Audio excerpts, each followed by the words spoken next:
Welcome to the UpNext AI podcast. It's Monday, May 11th, 2026, and here's what matters in AI today. First up, voice AI in India. TechCrunch reports that Wispr Flow says growth in India accelerated after it rolled out Hinglish support, even though voice AI remains a tough market there. That tension is really the story. India already has huge voice habits, from voice notes to voice search to multilingual messaging. But turning that behavior into a durable AI product has been hard because language use is mixed, local, and messy. According to TechCrunch, India is now Wispr Flow's fastest growing market, and its second largest after the US by users and revenue. The company says it was growing about 60% month over month in India earlier this year, then around 100% after its recent India push. The report also says Wispr introduced India-specific pricing at about 320 rupees a month for annual plans, roughly $3.4 versus $12 globally. What makes this worth watching is that it's a practical signal about where voice interfaces may actually stick.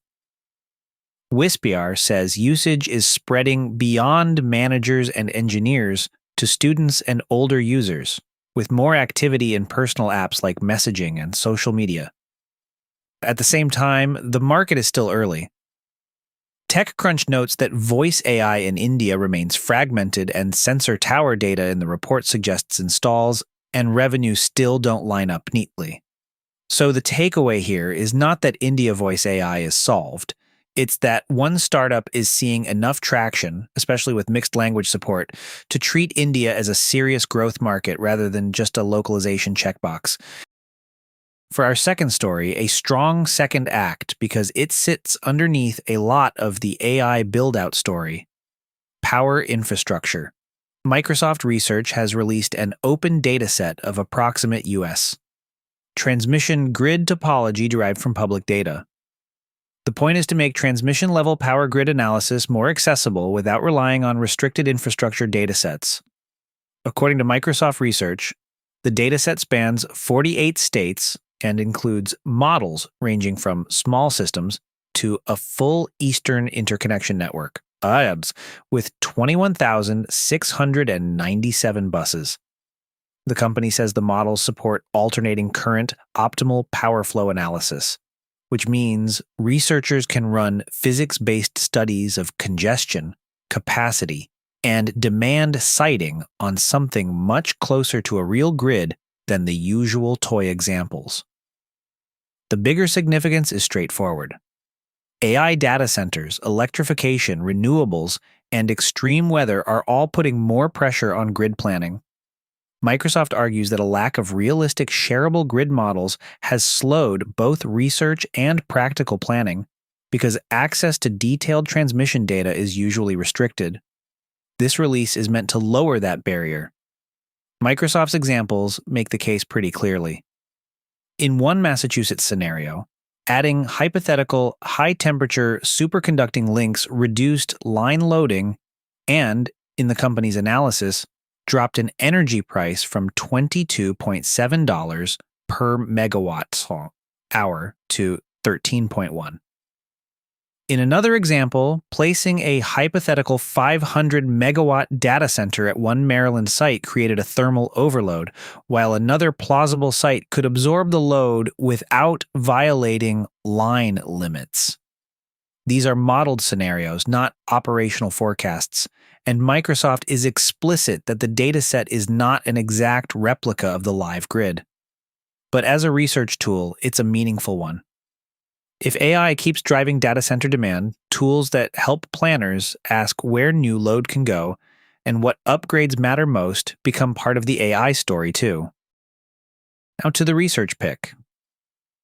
A paper in NPJ Digital Medicine describes Respect, a conversational AI system for informed consent in clinical research. And what stands out here is not a claim that AI can suddenly replace a clinician or research coordinator. It's that the researchers frame the real problem correctly. Informed consent is a cornerstone of clinical research, and it usually includes written materials plus an oral discussion between the investigator and the participant. The paper argues that while large language models could make that process more accessible, the hard part is making responses accurate, safe, and appropriate before anything is used in the real world. The researchers built Respect as a retrieval-augmented system grounded in consent-source documents. In plain English, that means the assistant is designed to answer from the actual underlying materials rather than freewheeling from general model memory. They then evaluated it not just for accuracy, but for safety, and what they call stakeholder-centered evaluation. One especially useful idea in the paper is that safety is not only about refusing bad questions. The team measures both appropriate refusal and utility. How often the system refuses questions it should not answer, and how often it does answer questions it should answer. They package that trade-off in what they call a refusal utility curve. The paper says Respect showed higher appropriate refusal rates than GPT-4, though with lower utility on legitimate questions.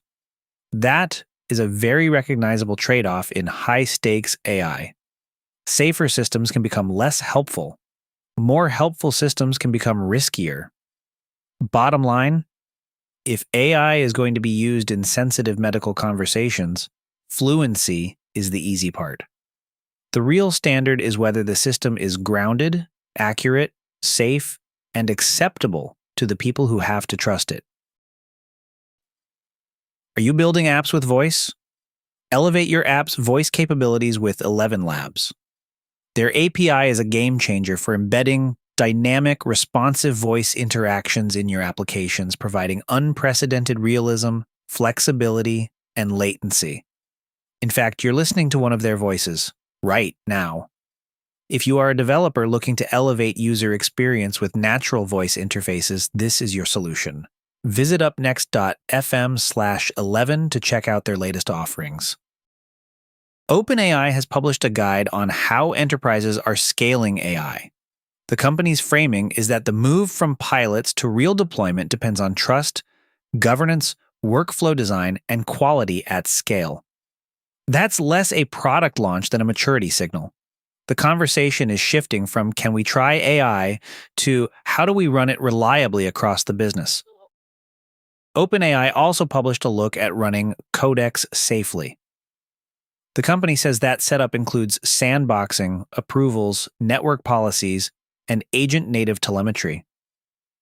As coding agents move closer to production systems, that operational layer is becoming just as important as the model itself. The Bangkok Post reports that enterprise computing is shifting from a purely cloud-centered model toward a more distributed AI setup built around AI PCs and high-performance workstations. The broad idea is that geopolitical risk and resilience concerns may push more organizations to spread AI workloads across local and hybrid systems. Google says its AI-powered Google Finance experience is expanding across Europe with full local language support. According to Google, this reworked version of Finance brings its newer AI features to more users across the region. And one more.